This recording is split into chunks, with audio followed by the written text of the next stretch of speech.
Hoje nós temos a alegria de ter o Leandro, que é trabalhador desta casa, que vai nos passar alguns ensinamentos sobre suicídio. Que Jesus te abençoe. Boa noite a todos. Possa Jesus estar sempre presente em todos os corações.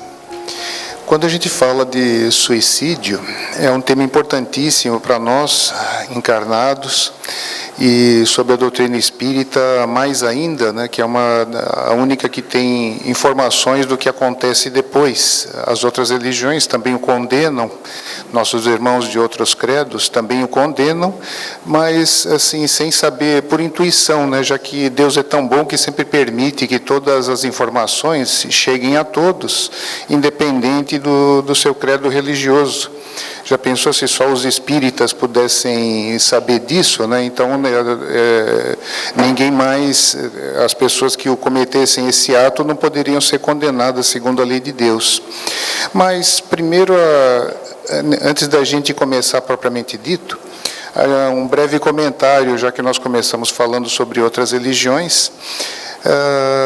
Todas elas, a gente até achou um artigo bem feito na internet, né, escrito por um espírita, que falava do pensamento sobre suicídio de diversas religiões. Comentava sobre o catolicismo, que atualmente até abrandou um pouquinho, parou, que antigamente o suicida não podia nem ser enterrado em cemitério católico, e segundo os postulados da igreja, ele já estava condenado ao fogo do inferno, né? Quer dizer, as penas eternas, sem nem passar por outras coisas. Hoje em dia, já está um pouquinho mais brando, ele já vamos dizer assim, a interpretação deles é que não se sabe as condições do qual esse suicídio foi praticado, então não se condena as penas eternas, pelo menos sob o ponto de vista católico, né?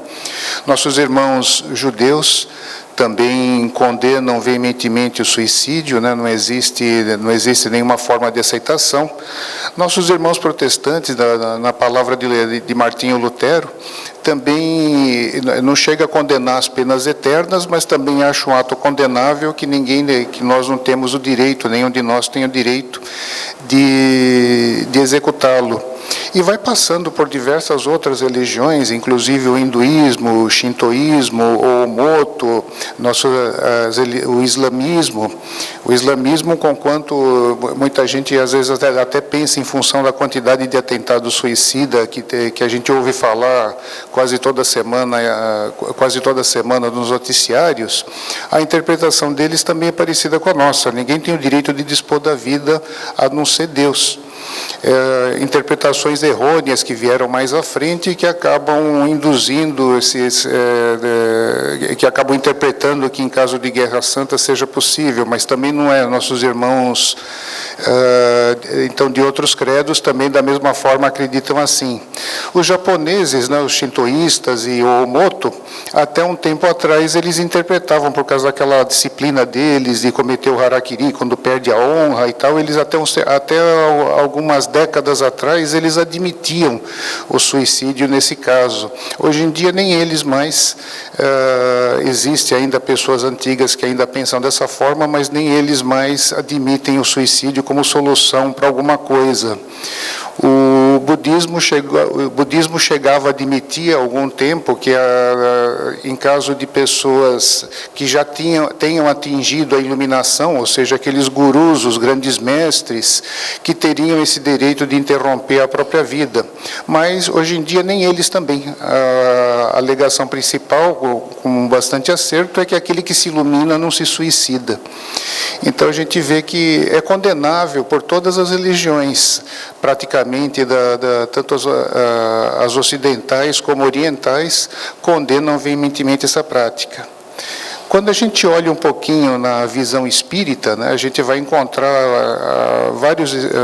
várias obras espíritas falando sobre o assunto, mas no Livro dos Espíritos, que é a base de tudo, a gente vai encontrar nas questões 944 e subsequentes, onde a primeira ideia transmitida é que ninguém tem o direito de tirar a sua própria vida, apenas Deus tem o direito de dispor da sua própria vida, da nossa vida, né? A ninguém mais é dado esse direito. O interessante é até a gente imaginar, né, por que as outras religiões condenam? Justamente esse instinto forte de autoconservação, de autopreservação que nós temos, já de cara invalida qualquer outra tentativa que a gente possa ter, né, de interpretação. Se assim fosse, se fosse permitido que a gente pudesse acabar com a nossa própria vida, com certeza nós não teríamos esse instinto tão forte de autoconservação que nos faz sempre proteger a nossa vida, sempre valorizar a nossa vida.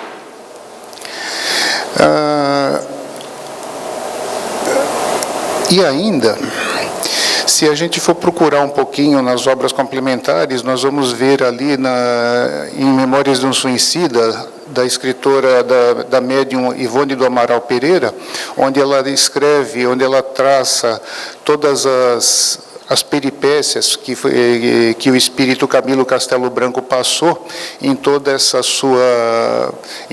saga, que foi um espírito ele foi uma pessoa que se suicidou no ano de 1890, quando contava com 40 anos de idade, porque ele ficou cego. E aliado à cegueira, com o fato dele não estar mais, não conseguir ganhar o dinheiro que ele achava que devia ganhar pelos seus livros, lembrando que ele é um escritor famoso português, ele não suportou tudo isso e acabou decidindo por tirar sua própria vida. Agora vem aquela questão, né? Todo suicida geralmente ele quer acabar com a dor, né? Ele quer acabar com o sofrimento. Aí vem a primeira questão: isso acaba?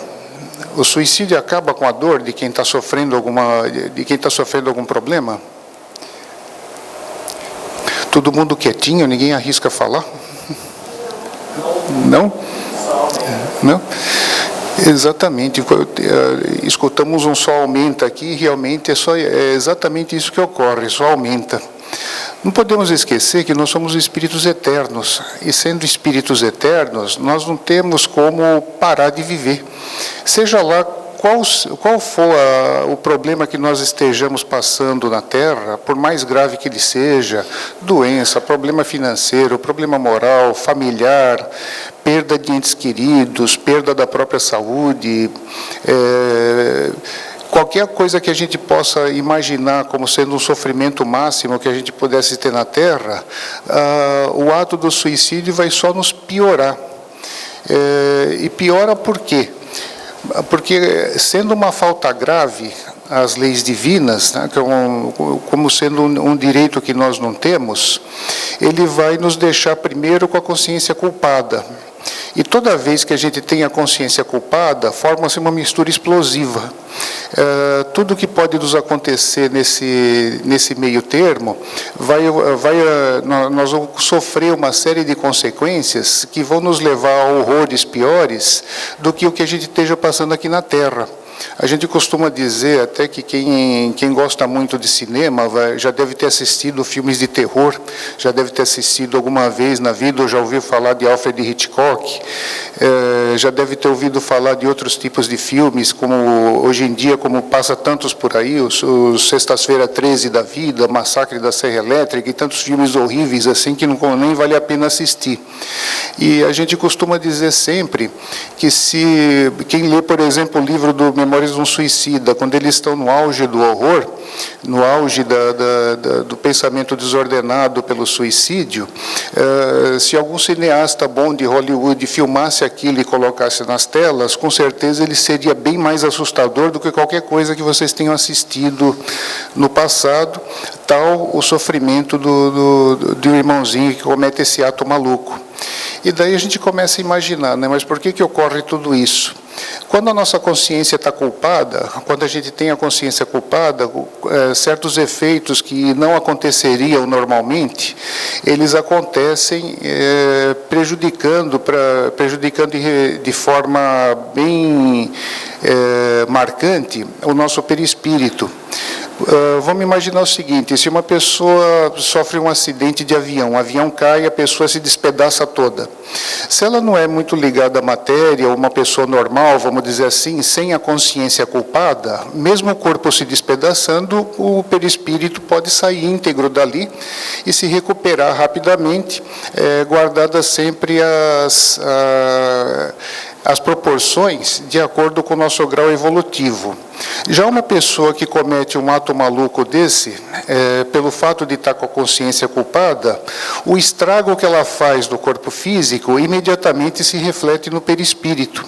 E se refletindo no perispírito, aquele ato que ela fez fica marcado de forma bem por longo tempo, até que ela consiga se recuperar, e ela fica repetindo aquele ato na sua mente, tal o estado de loucura que ela fica.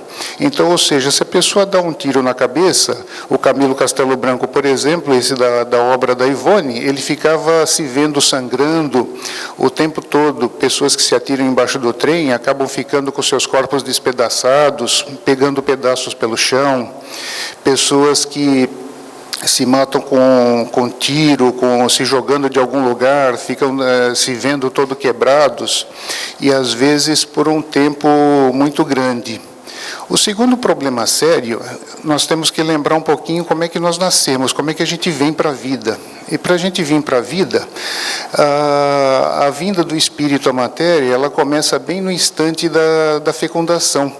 Então, tão logo o espermatozoide atinge o óvulo e forme a célula ovo, nesse momento o espírito é conectado a esse corpo novo que começa ali o caminho da sua formação. A partir desse ponto, o Espírito Eterno, através do seu automatismo, está moldando esse novo corpo físico. E então todas as características que esse corpo vai ter,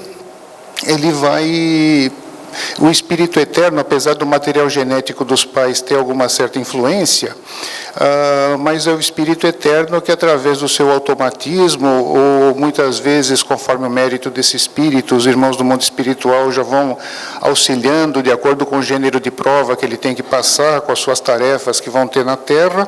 Ele tem um auxílio até adicional para as características para a qual ele está designado para passar por aquela encarnação. Então, imagina, a tal ponto que notem que a Joana de Ângeles adota uma nomenclatura que eu acho bastante interessante. Ela chamou o perispírito de modelo organizador biológico. Então, quer dizer, quem nos dá a forma, saúde, doença, partes boas ou partes ruins, beleza, ou problemas de alguma forma, é sempre o Espírito Eterno que está modelando esse corpo que está em formação.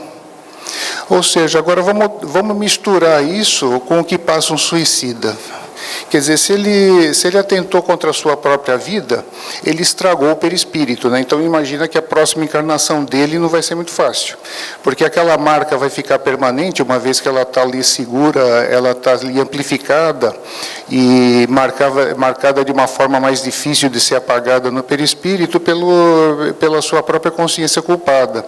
Então, o próximo corpo físico que ele modelar, certamente ele vai ter problemas sérios na área que ele estragou. Então, isso daí já é um problema que estamos imaginando para a próxima encarnação. E, de imediato, o que acontece? Uma pessoa, quando a gente nasce, né, nesse instante que a gente nasce, a gente recebe um fluido vital, uma energia que nos é dado de acordo com o nosso tempo que está programado na Terra. Então, se nós estamos programados para viver 100 anos, vamos receber energia para 100 anos. Se estamos programados para 80, vamos receber para 80 anos, e assim sucessivamente. O correto para a gente desencarnar seria que a gente fosse gastando essa energia ao longo dos anos, e quando a gente chega no final da nossa vida física, essa energia vai se extinguindo, e o ser humano seria como uma vela que se apaga por falta de combustível. Vamos dizer assim, seria o caminho correto que todos nós passássemos por isso. São raras as pessoas que atingem plenamente isso. Geralmente a gente tem outras causas, doenças, problemas que nós próprios, por atos que nós próprios damos origem, a gente acaba dando um jeito de desagregar o nosso corpo físico antes.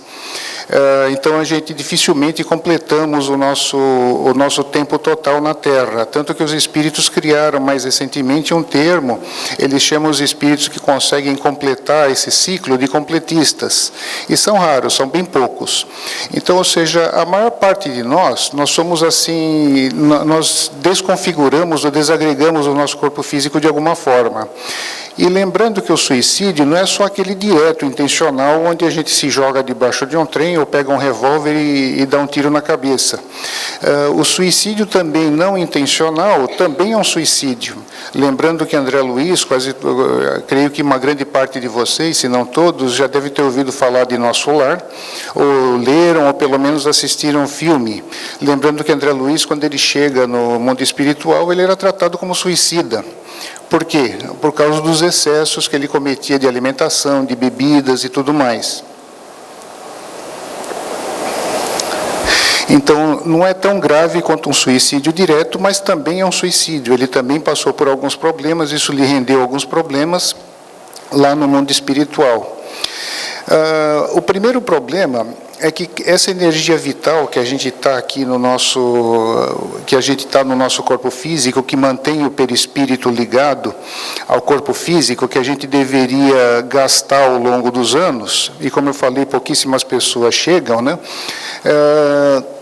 Ela está a todo vapor e ela, quanto mais o tempo que falta para a gente desencarnar, de acordo com a nossa programação, ela mantém a conexão do perispírito mais forte ao corpo físico. Então, quando o suicida pensa que morreu, pensa que desencarnou, na verdade ele continua vivo. E o pior, ele está com aquela energia toda segurando ele no corpo físico. Então, nós vamos ver que morrer o corpo físico é uma coisa, desencarnar, quer dizer, a pessoa se liberar desse corpo físico é outra bem diferente. Em uma pessoa que desencarna normalmente, se liberar do corpo físico é algo, vai depender muito do seu grau evolutivo, mas vamos dizer assim, é uma pessoa que não é apegada à matéria, que tem um bom conhecimento espiritual, essa liberação é relativamente rápida. Quando a gente pega espíritos assim de grande elevação, como por exemplo Paulo de Tarso, quem leu Paulo e Estevão, vê que quando ele é decapitado, no final, quando ele é decapitado pelos romanos, 10 minutos depois ele estava debaixo de uma árvore, foi recebido pelos espíritos que o haviam antecedido no túmulo, como Ananias e outros amigos. Então vamos lá, Paulo de Tarso está lá em cima, então rapidinho ele já se recuperou. Uma pessoa que não tem esse conhecimento espiritual e é mais apegada à matéria, ele pode ficar nessa crise do desencarne, pelo menos ali por algumas semanas, meses e às vezes até anos. Mas o importante é que, vamos dizer assim, se o desencarne é normal, o nosso retorno à lucidez é mais ou menos rápido. Agora, quando a pessoa tira a sua própria vida, aquela energia toda que ele estava ali, que falta queimar, ele não consegue se liberar do corpo físico, justamente porque essa energia que falta para ele desencarnar é o que está faltando, é o que vai mantê-lo preso ao corpo. Então, não raro, um suicida fica preso ao corpo e geralmente não sabe direito o que está acontecendo, porque ele sabe que ele se matou, ele sabe que o problema continua sofrendo, tudo continua doendo, e ele não sabe direito o que está acontecendo, então imagina como é que fica a cabeça dele. O Camilo Castelo Branco, para se ter uma ideia, ele 13 anos mais ou menos nesse estado. Ele não conseguia se desvencilhar do corpo físico e quando conseguiu ele acabou sendo levado para o Vale dos Suicidas. Que as pessoas às vezes acham, puxa vida, mas como jogaram o cara lá num vale, não podiam socorrê-lo? Não podiam. Não podiam porque a pessoa só fica em condições de entender alguma coisa, de ser socorrido, quando ela queima essa energia. Tanto que as instituições de socorro aos suicidas, elas são feitas em regiões mais baixas do umbral, ainda mais baixa do que aquelas que André Luiz narra, né, bem no limiar, justamente porque o espírito que comete um ato desse, ele fica com o perispírito muito pesado, primeiro que ele já é muito ligado à matéria por natureza. Se tivesse uma certa espiritualização, certamente ele não cometeria esse ato. Aí o que acaba acontecendo? Ele ficando com perispírito denso, fica difícil de levá-los para colônias mais elevadas para que eles sejam socorridos. Então essas colônias, essas instituições que auxiliam irmãos nesse estado, acabam sendo construídas em regiões limites, justamente para que eles possam, naquele momento, naquele ponto, serem socorridos. Alguém entendeu alguma coisa até aqui? Estou falando demais, né? Mas é importante que a gente lembre desses detalhes todos, para que a gente entenda razoavelmente bem o processo. Então, no caso do Camilo Castelo Branco, quando ele consegue se desvencilhar do corpo físico, ele não sabe quantos anos ele ficou, quanto tempo ele ficou preso ao corpo físico. Ele sabia que ele estava deitado num lugar ruim, frio, escuro, e ele não sabe por quanto tempo ele ficou nesse estado. Ele sabe que uma hora ele conseguiu levantar. Daí ele percebeu, ele sentia um cheiro horrível, nauseante, muito terrível, e não sabia por que era aquilo. E quando ele consegue se levantar, ele vai tateando ali pelos locais que ele estava, daí que ele percebe que o cheiro horrível que ele se referia vinha dele, né? Vinha do ponto onde ele estava deitado, porque ele estava ali, ele não conseguia se levantar, porque ele estava atrelado ao corpo físico e o corpo físico sem vida. Então imagina o que passa uma pessoa num estado desse. Quando ele consegue se levantar, daí ele vai daí ele tenta procurar, vai na sua própria casa, chega a ver um jornal noticiando o seu desencarne, e quando ele sai na rua, ele começa a escutar uma gritaria, e escutando essa gritaria, ele viu que vinha vindo uma multidão que estava envolvida por uma espécie de guardas, e esses guardas iam guiando essa multidão, as pessoas que estavam no meio, cada uma num estado pior que o outro, não conseguiam se desvencilhar. E até que ele tenta fugir, né, ele tenta escapar daquela multidão, mas ele não consegue. Aí chega uma hora que ele é envolvido no meio daquela multidão, acaba ficando no meio, e os lanceiros que estavam em volta, que ele nota que estavam vestidos lá como indianos, acabam levando eles para um local que ele chamou de Vale dos Suicidas, que era um local cheio de cavernas, com muitas gente em sofrimento, pessoas gritando. Imagina vários suicidas próximos uns dos outros. Aqui, abrindo um parênteses, né, às vezes quando a gente olha uma coisa dessa, muita gente pode olhar e falar: nossa, mas que terror, jogar as pessoas todas ali naquele momento e largar elas ali para até o momento que elas possam ser socorridas, né? Mais um ato da bondade divina, porque se elas não ficassem ali naquele vale onde elas eram colocadas, elas estavam sob a proteção das instituições que cuidam dos suicidas quando eles chegam no mundo espiritual. Se eles estivessem soltos por sua própria conta, certamente entidades das trevas poderiam capturá-los e vampirizá-los, ou levá-los, prendê-los em algum lugar, alguma furna do mundo espiritual inferior, e os colocaria numa situação de sofrimento até pior do que eles já estavam. Então imaginem, por isso que eles são levados lá, porque esse vale onde eles ficam, digamos assim, é protegido em volta pelas instituições que cuidam desses suicidas, de forma que espíritos das trevas não possam alcançá-los. Nesse ponto, eles são colocados ali e ficam ali até o momento que eles possam ser socorridos. E quando vai ser isso? Que momento vai ser isso, né? Tem um tempo, não tem? Sim, tem um tempo, e esse tempo normalmente é proporcional ao tempo que lhes faltaria de vida na Terra. Quer dizer, nem todo suicídio é igual, mas no caso do Camilo Castelo Branco, ele ficou 13 anos nesse estado, nessa confusão mental. Imaginando ainda, relembrando algumas outras lições espíritas que fala que o nosso pensamento é vida, tudo que a gente fala, a gente vai emitindo imagens, a gente vai manipulando o fluido à nossa volta e vamos emitindo imagens. Essas imagens são chamadas pelos espíritos de forma pensamento.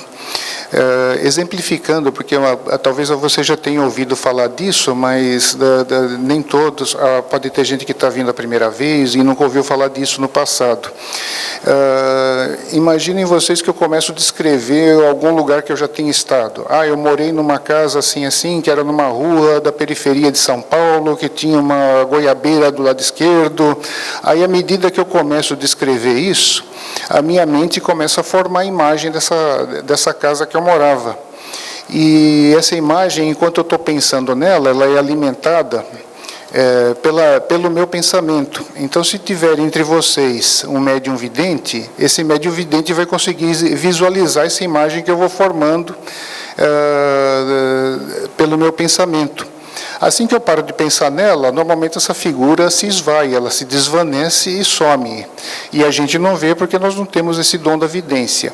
Mas o certo é que a nossa mente cria formas de pensamento. Pessoas que estão com os pensamentos bonitos, legais, elevados, vão criar coisas bonitas.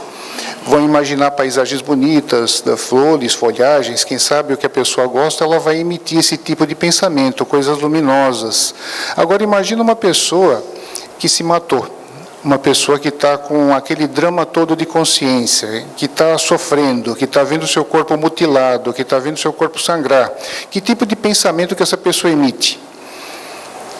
Será que é bom? Ele vai imaginar coisas boas, de formas bonitas?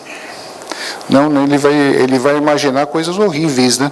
Por isso que esse lugar, ele descrevia como um lugar que era lamacento, muita coisa cheirando ruim, cheirando mal, assim, bem terrível, né? Então, tudo isso acontece por causa do pensamento desordenado das pessoas. Não são os espíritos, nem Deus que falam, não vão criar um lugar bem feio para prender esses caras. Não, a própria mente deles em desalinho que cria esse ambiente horrível. E eles só conseguem sair dali no instante que eles queimam a energia, ou queimam o fluido vital que lhes faltava. Por isso que o nosso amigo Camilo Castelo Branco ficou 13 anos nessa posição. Aí que ele conseguiu ser socorrido, que periodicamente ele via as caravanas vindo, que ele não sabia de onde, que chamavam as pessoas pelos nomes e os levavam para o seu socorro. E mesmo sendo levado para socorro, ainda assim, quando ele chega lá no mundo espiritual, quando ele chega no castelo, na instituição, que ele não sabia bem o que era, ele via lá só que estava escrito LSM nos lençóis, nos quartos. Depois ele veio a saber que era a Legião dos Servos de Maria, que o suicídio é algo tão grave que Jesus, num dado momento da vida da humanidade, pediu para aquela que tinha sido sua mãe carnal, para cuidar desse assunto, cuidar desses irmãos que estavam com esse problema, porque só um imenso amor dela seria capaz de acelerar a recuperação desses infelizes, né? Então, por isso que ela foi formando diversas instituições que são levadas por espíritos abnegados, que auxiliam as pessoas que estão nessa situação. Então, ali que ele começou a ser socorrido. Mas, mesmo assim, a vida dele não foi fácil a partir daí, porque ele ainda passou 3 anos internado, né, que é a chamada fase hospitalar, tinha crises de loucura, ainda sentia ali as coisas do suicídio, o barulho da bala e coisa do gênero. Ainda ficou ali uns 3 anos hospitalizado, sendo tratado no mundo espiritual. Depois desse momento, imagina que, então, até agora nós estamos falando de 16 anos, né? Isso porque, como eu falei antes, nem todos os casos são iguais. E daí a saga dele prossegue, daí ele começa a aprender moral espírita cristã, e o pessoal dessas colônias espirituais, eles nunca escondem nada de ninguém. Eles nunca falam assim, olha, tua vida vai ser moleza daqui para frente, não. Eles falam que, olha, você cometeu esse ato maluco, nós estamos tentando te ajudar, mas tua vida não vai ser fácil. Você só vai conseguir se recuperar mediante uma outra encarnação e não vai ser fácil. Você vai enfrentar uma encarnação mais difícil do que aquela que você estava e agravada pelos problemas do suicídio. Conforme o gênero de desencarne, esses problemas podem ser, às vezes, cada vez piores, né?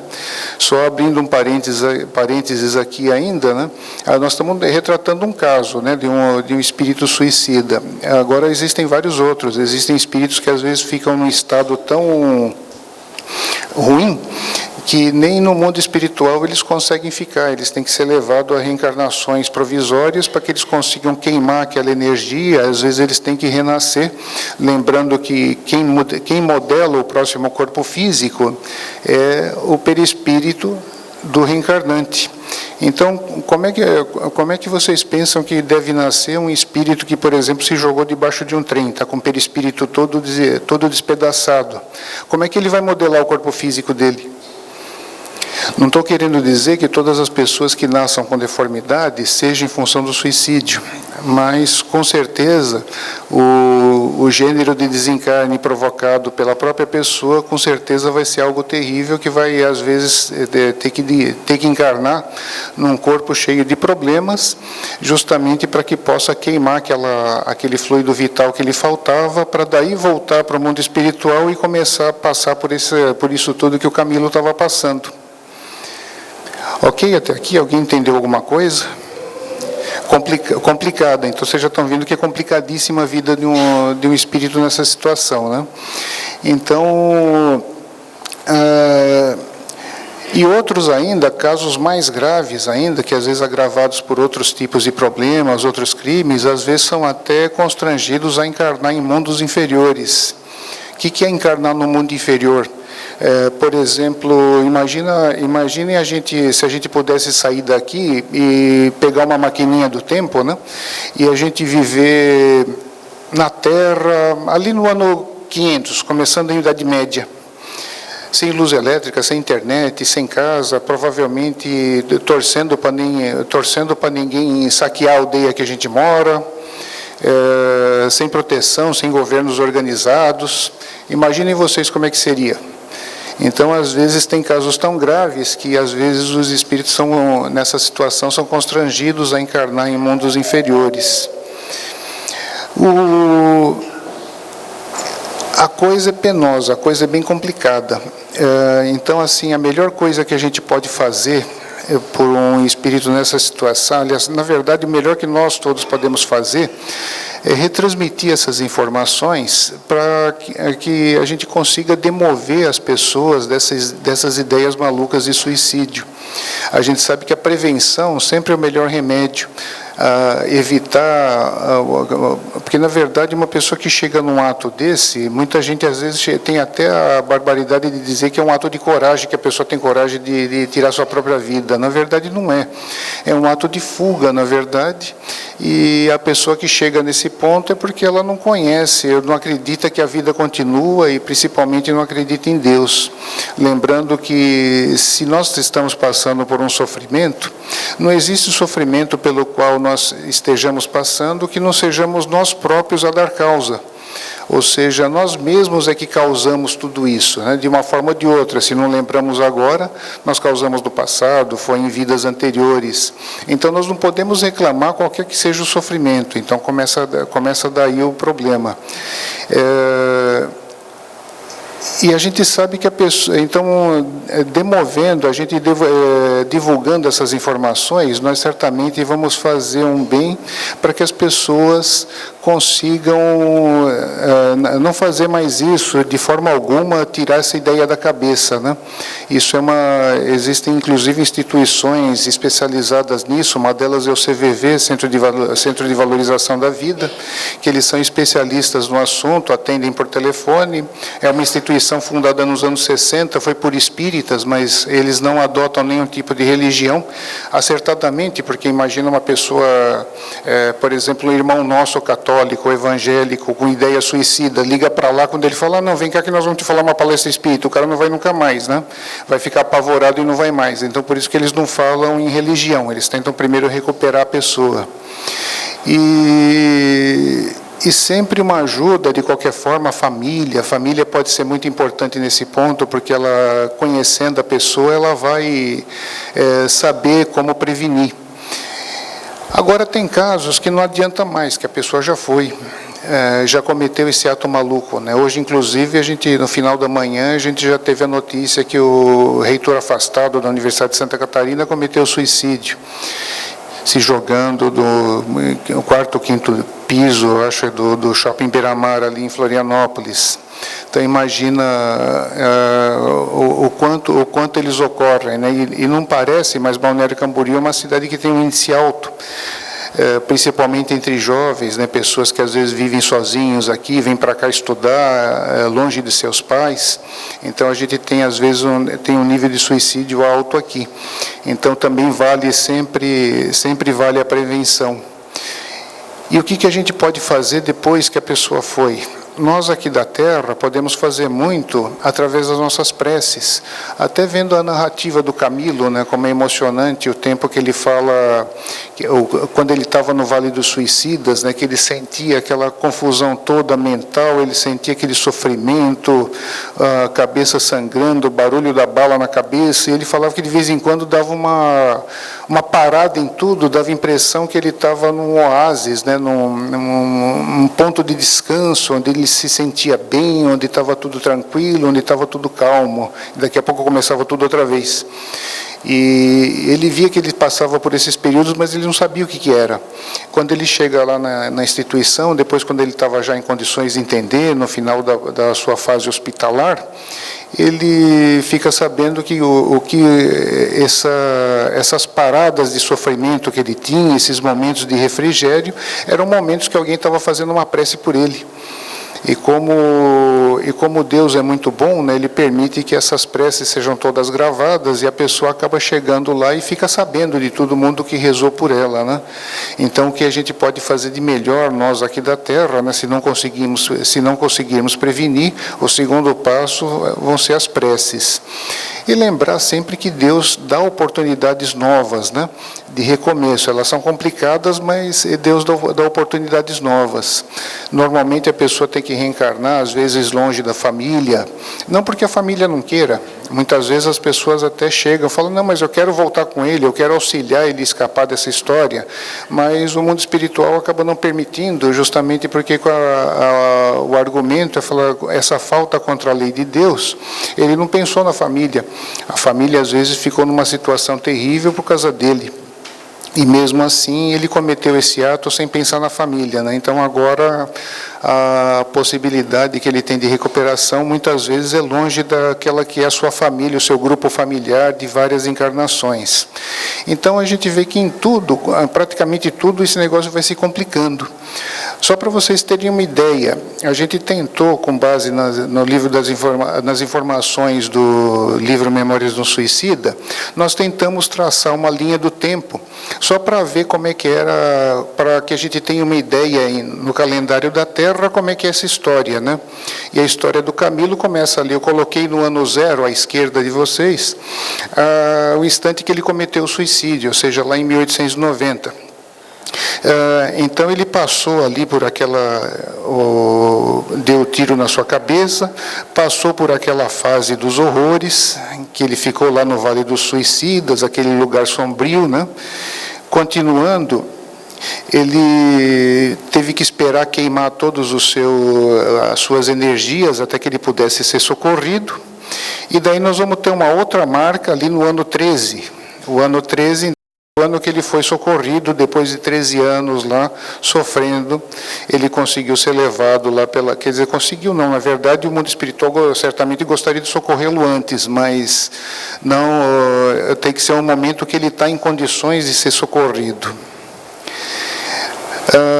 Durante esse tempo, então, antes da próxima marca, ele passa pela fase hospitalar, onde ele passa se recuperando mentalmente de todas aquelas crises nervosas que todo suicida acaba passando, né?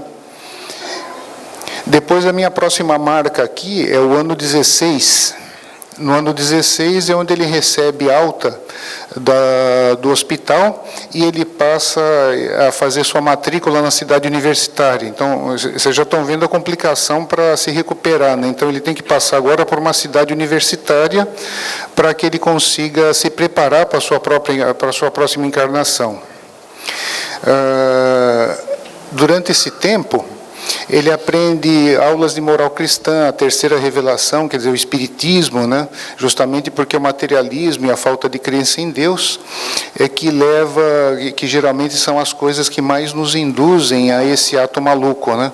Então, justamente as aulas evangélicas e sobre espiritismo, sobre a continuidade da vida, os processos que nos levam à reencarnação, expiação, provas, tudo isso eles acabam aprendendo nessa cidade universitária. E não para só aí, ele vai aprendendo outras coisas, ele passa por uma outra parte.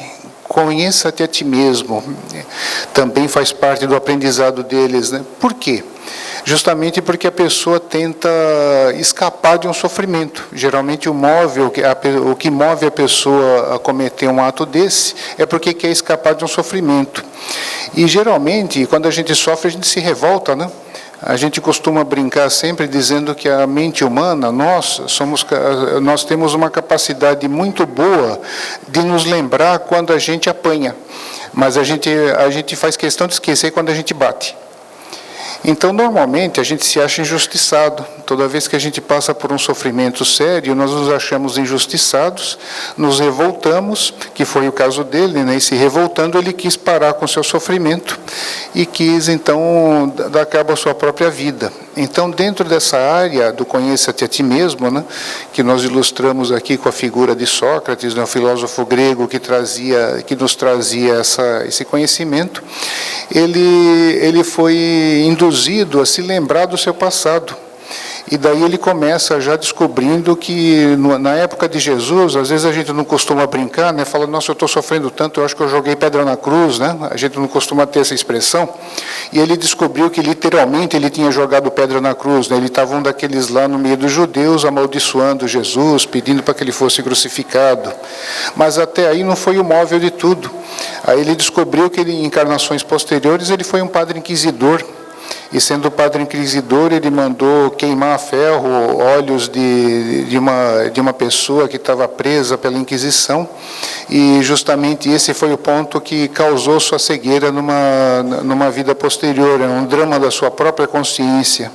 Ou seja, ele não estava sofrendo à toa, ele não estava sendo injustiçado, ele estava, na verdade, expiando um crime que ele havia cometido numa passagem anterior, numa vida anterior. Então, isso daí é fundamental que eles conheçam e saibam por que sofrem.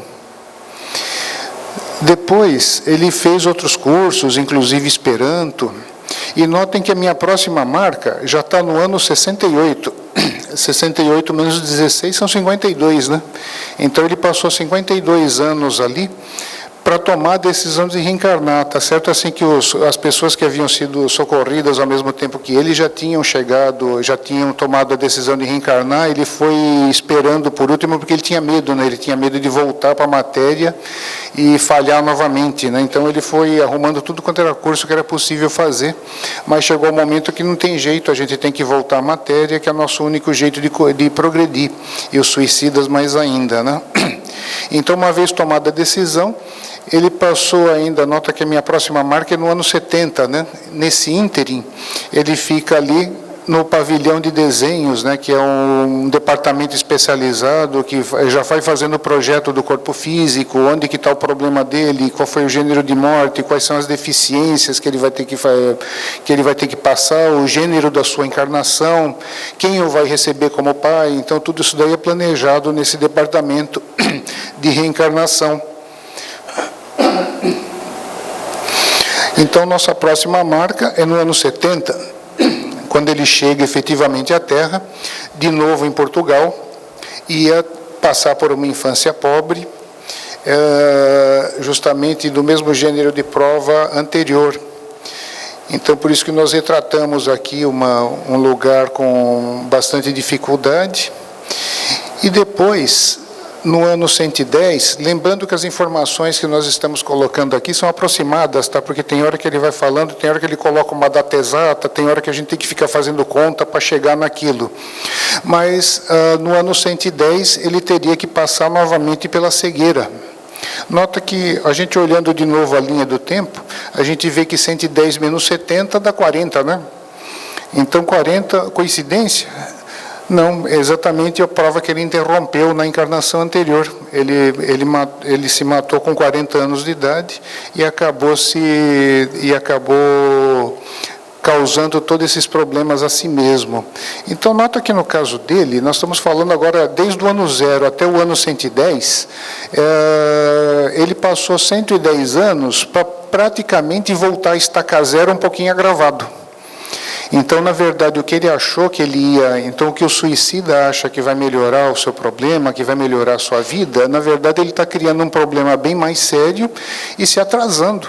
No caso dele, deu 110 anos, né? Mas lembre-se que há algum tempo atrás a gente falou, agorinha há pouco, nós estávamos falando que de pessoas que às vezes são obrigadas a fazer 1 ou 2 reencarnações curtas na Terra, às vezes 3, 4 anos, 2 anos, para que possa queimar essas energias e retornar. Outros são obrigados a encarnar em mundos inferiores.